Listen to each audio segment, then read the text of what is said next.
ครับสวัสดีทุกคนนะที่เข้ามาเบิ่งคลิปนี้ก็จะมาเริ่มงาน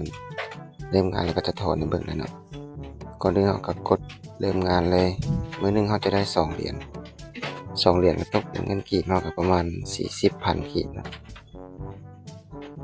เพียงแต่เราเข้ามากดงานเท่านั้นแล้วมันก็ได้2 เหรียญเลยนะเนี่ย2 เหรียญ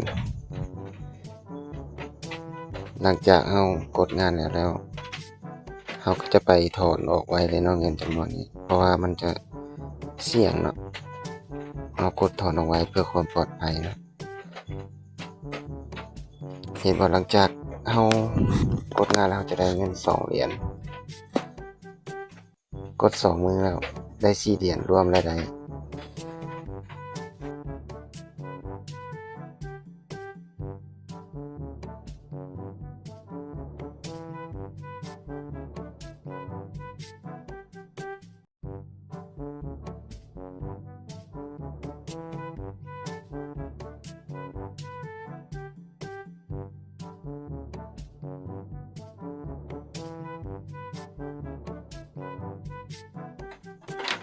หลังจากนั้นเรามาเริ่มถอนเงินกันเลยเนาะตอนนี้มีอยู่2 เหรียญเราจะถอนเป็นBEP Sound เนาะ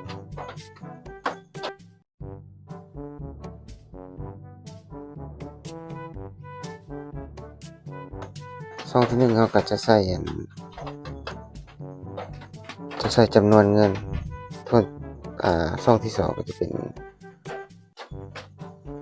สำเนาของกระเป๋าเดี๋ยวซองที่3ก็ใส่รหัสเนาะ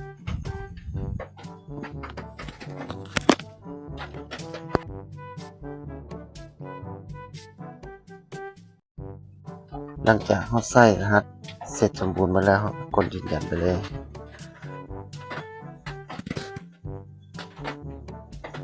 ในเมื่อเรากดยืนยันแล้วเงินมันก็จะออกไปเลยนะเงินมันก็จะไปอยู่ในกระเป๋าเรา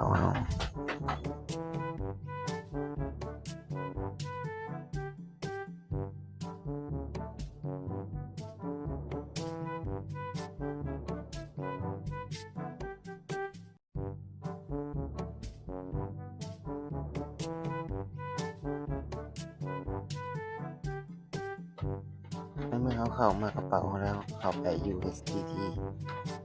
แล้วก็มาเบิ่งจำนวนเงินเนาะก็ถือว่าถอนได้เนาะ6 เหรียญแล้ว